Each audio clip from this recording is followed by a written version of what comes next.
রাধে রাধে বন্ধুরা, তোমরা কেমন আছো?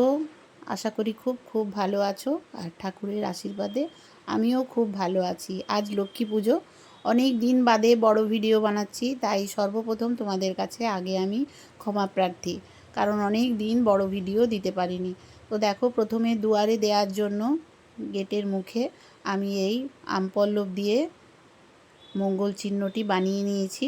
এটা দুয়ারে দিয়েছি, কেমন লাগছে অবশ্যই তোমরা বলো বন্ধুরা। যদিও আমি ইউটিউব দেখে দেখেই এটা বানিয়েছি, তাও কেমন লাগছে অবশ্যই বলো। তারপর আমি আমপল্লব দিয়েই মায়ের জন্য একটি ছোট্ট কুলো বানিয়েছি।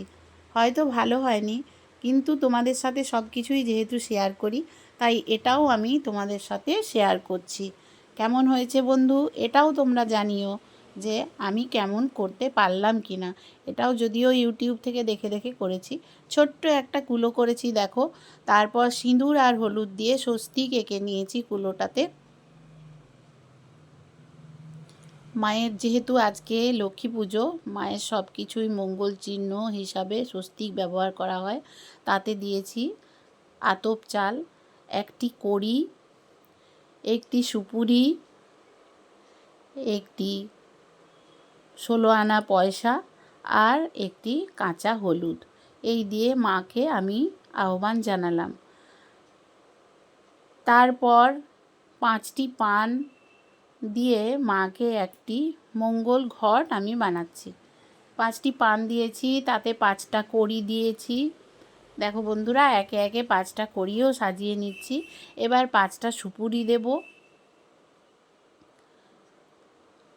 এই যা, একটা সুপুরি গড়িয়ে চলে গেল। ঠিক আছে বন্ধুরা, মাপ করে দিও। এবার সিঁদুর দিলাম। এবার মায়ের ঘটে ধান দিয়েছি। এবার এখানেও যথারীতি আমি কয়েন, কড়ি, হলুদ, সুপুরি দিলাম। এরপর আয়োজন করছি, কারণ সন্ধে লেগে যাবে। এরপরে একে একে ফল কাটা, মায়ের গোছগাছ চলছে। তোমরাও একটু দেখো। আমি নিজে নিজে ভিডিও করি, তাই খুব ভালোভাবে হয়তো দেখাতে পারি না, কিন্তু আমি চেষ্টা করি যাতে তোমরা সম্পূর্ণটা দেখতে পারো। তো মায়ের ফল কাটছি, মায়ের ভোগ নিবেদন করার জন্য সব কিছু জোগাড় যন্ত্র করছি। তোমরাও নিশ্চয়ই লক্ষ্মী পুজো সব্বার বাড়িতে বাড়িতেই হয়, তোমরাও নিশ্চয়ই এখন লক্ষ্মী পুজোরই আয়োজন করছো। তো যাই হোক, আমি একা একা তো আয়োজন করি, তাই তোমাদের ভিডিওটা দেখতে অবশ্যই কষ্ট হবে। যাই হোক, কষ্ট করে দেখো বন্ধুরা। আর ভালো লাগলে অবশ্যই পাশে থেকো, চ্যানেলটা একটা সাবস্ক্রাইব করো আর লাইক করো। অবশ্যই পাশে থেকো বন্ধুরা, কারণ তোমরা না পাশে থাকলে আজ এত দূর আমি পথ অতিক্রম করতে পারতাম না। আরেকটা কথা বন্ধুরা, তোমাদের সবাইকে অনেক দিন থেকে বলবো বলে আমি আর সময় করে উঠতে পারিনি বা ভিডিও বানাতেও পারছি না। প্রত্যেকজনই সাবস্ক্রাইব করে আনসাবস্ক্রাইব করে দাও, এতে কিন্তু চ্যানেলের খুব ক্ষতি হয়, জানো তো বন্ধুরা। যাদেরই করছো তাদেরই ক্ষতি হচ্ছে।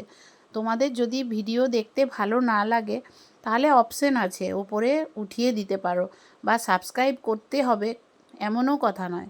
আর করে আনসাবস্ক্রাইব করে দেওয়াটা, এটা যার চ্যানেলে করছো তার অনেক ক্ষতি হয়, চ্যানেলটা অনেক নিচে নেমে যায়, ডাউন খেয়ে যায়। তাই এই জিনিসটা বন্ধুরা করো, জোরে বলছি, কাউকেই করো না। আমাকে বলে শুধু নয়, কাউকেই করো না। তোমাদের ভালো না লাগলে তোমরা অবশ্যই ভিডিও না দেখতে পারো, স্কিপ করে উপরে চলে যেতে পারো, কিন্তু সাবস্ক্রাইব করার পর আনসাবস্ক্রাইব করো না বন্ধুরা, এতে চ্যানেলের খুব ক্ষতি হয়। আমার যা ক্ষতি হওয়ার তো হয়েইছে, কিন্তু আর কারোর এইভাবে ক্ষতি করো না বন্ধুরা, প্লিজ। এটা তোমাদের কাছে আমার করজোড়ে নিবেদন। তো মাকে দুধ জল দিয়ে স্নান করিয়ে নিলাম। তারপর মায়ের ঘট বসিয়ে দিচ্ছি দেখো।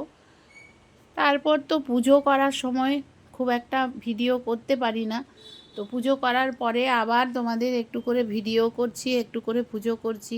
এইভাবেই আজকে একটা বড় ভিডিও করলাম, কারণ অনেক দিন বড় ভিডিও করিনি। পাঁচালি পড়ে নিলাম। লক্ষ্মী পাঁচালি পড়ার পর দেখো আমার পুজো সমাপ্ত হয়ে গেছে। তোমরা সবাই মা লক্ষ্মীকে প্রণাম করো, আর সবাই খুব খুব ভালো থাকো। আশা করি যেটা আমি বললাম বন্ধুরা, অবশ্যই এই জিনিসটা করো না। আমার ক্ষেত্রে অনেকে এই জিনিসটা করেছো, আমি অনেক ডাউনে চলে গেছি। তো তোমরাই পারো আমাকে আবার সাহায্য করতে। বন্ধুরা, তোমরা এই কথাটা মনে রাখবে, কাউকেই এই জিনিসটা করো না। সাবস্ক্রাইব করে দেওয়ার পর আনসাবস্ক্রাইব করো না। সবাইকে রাধে রাধে, হরে কৃষ্ণ, হরি বল। সবাই খুব ভালো থেকো।